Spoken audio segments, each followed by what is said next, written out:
ሀገር ሲሄዱ አብይ አህመድ ሲሄድ ሚኒስትሮችን አስከትሎ መሄድ ደንብ ነው። መቼም አንድ ሀገር ሲሄድ የሚሄድበት ሀገር ላይ ከዛ ሀገር ካሉ ጋር የሁለትዮሽ ስምምነት ሊኖር ይችላል፣ መፈራረም ሊኖር ይችላል። መከላከያን በተመለከተ ከሆነ ከመከላከያ ሚኒስቴር ኢታማዦር ሹሙ ወይም ሌላ አንድም ሰው ሊሄድ ይችላል። በውጭ ጉዳይ በኩል የሚፈረም ካለ ውጭ ጉዳይ ሚኒስትሩ ሊሄድ ይችላል። ኢኮኖሚውን በተመለከተ የገንዘብ ሚኒስቴር ከሆነ የገንዘብ ሚኒስትሩን ይዞ ሊሄድ ይችላል። የግብርና ቴክኖሎጂ ስምምነት ካለ የግብርና ሚኒስቴሩን ይዞ ሊሄድ ይችላል። ንግድን በተመለከተ የንግድ ሚኒስቴሩን፣ ምክንያቱም አቻ የሆኑ በየሀገራቱ ያሉ እነሱም እንደዚሁ ያዘጋጁና የሀገሪቱ መሪዎች ባሉበት ቦታ እነዚያ የየሀገራቱ ሚኒስትሮች ስምምነቶቹን ይፈርማሉ ማለት ነው። ፊርማቸውን ያኖራሉ። አንዳንድ የሚጎበኙ አንዳንድ የቴክኖሎጂም የፋብሪካዎችን፣ የኢንዱስትሪዎችን፣ የግብርና የመሳሰሉትንም ደግሞ ለመጎብኘት እና አይቶ ያንን ወደ ሀገር ለማስመጣት የሚመለከታቸው ሰዎች ወደ ውጭ ሀገር መሄድ ደንብ ነው። ይሄ ሁሉም ይሄዳሉ ማለት አይደለም። ነገር ግን የተወሰነ ልኡካን አብሮ ይሄዳል። የትኞቹም የሀገር መሪዎች የሚያደርጉት ነው። አያላኑም ያደጉት ሀገራትም ደግሞ ሌሎችም በማደግ ላይ ያሉትም ያላደጉ ሀገሮችም የሚያደርጉት ነው። እኔ ያልገባኝ ነገር ውጭ ጉዳይ ሚኒስቴር አብይ አህመድ ውጭ ጉዳይ ሚኒስቴርን ይዞ ሳምንቱን ሙሉ አንበሪቾ ተራራ ላይ የሚያስወጣው ውጭ ጉዳይ ሚኒስቴሩ ስራ የለውም ወይ?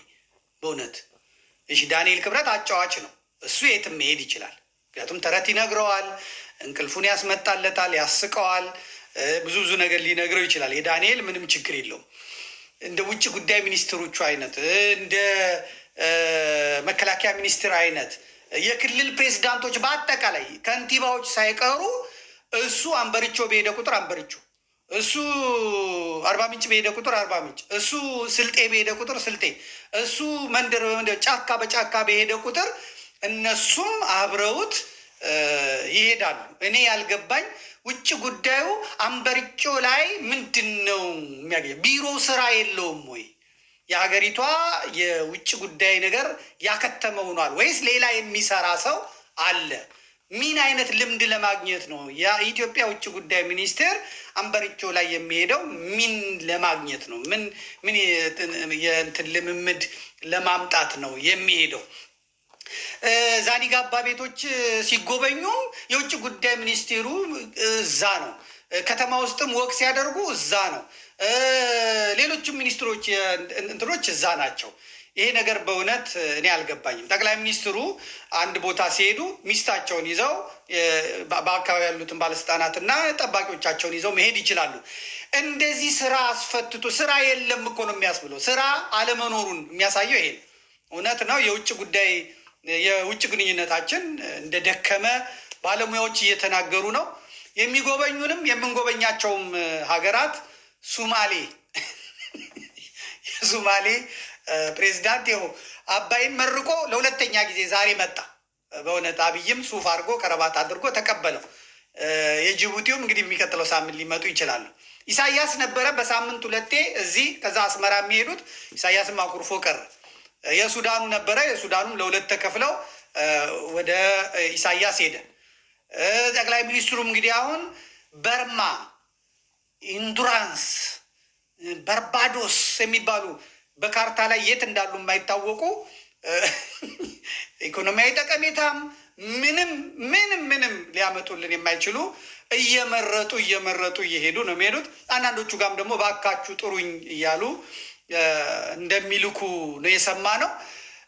እንግዲህ ያቺ ኢትዮጵያ የለችም። ያቺ የዋሽንግተን ጎዳናዎች፣ የኒውዮርክ ጎዳናዎች፣ የበርሊን ጎዳናዎች፣ የቦን ከለን ጎዳናዎች ተዘግተው ስራ ቆሞ የኢትዮጵያ ንጉሠ ነገሥት መጥተዋል ተብሎ የሞስኮ ጎዳናዎች ተዘግተው ህዝብ አበባ ባንዲራ ይዞ የሚወጣ እሱ ቀርቷል።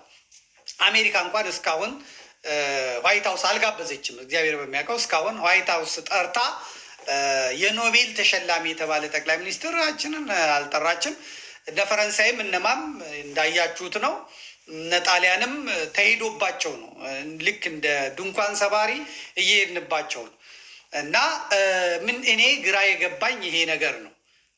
ምንድን ነው እየሆነ ያለው? ምንድን ነው እየተደረገ ያለው?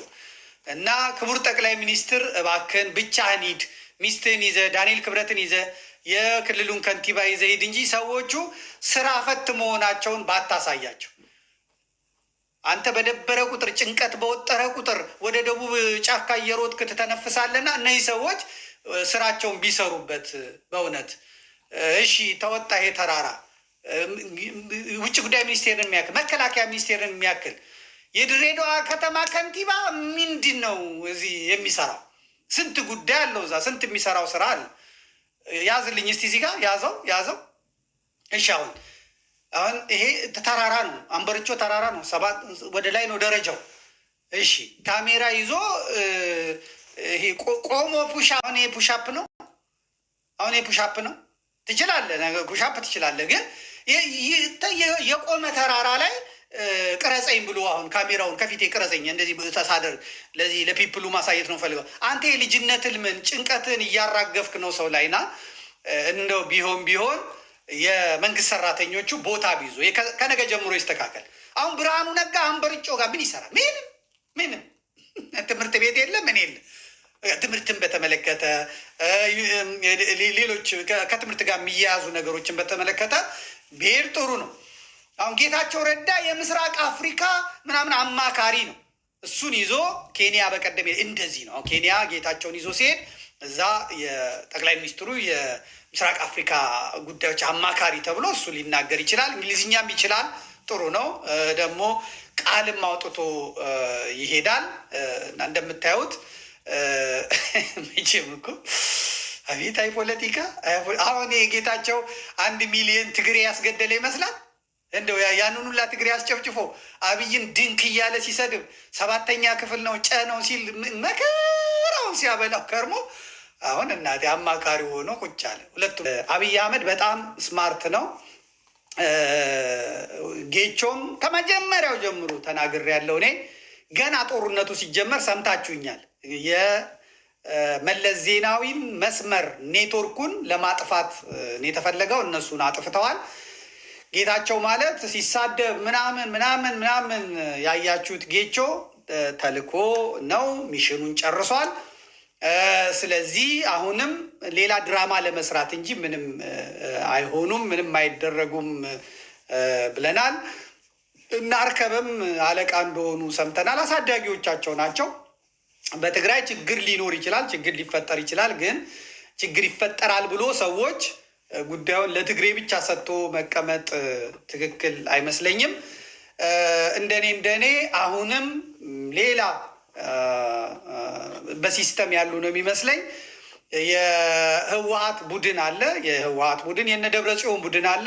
እንደ የአሜባ ቅርጽ ነው ይዘው የሚንቀሳቀሰው። ቲፒኤልኤፍ እንደዛ ነው የሚንቀሳቀሰው። የትግራይ ነፃ አውጪ ድርጅት እንደዛ ነው የሚንቀሳቀሰው።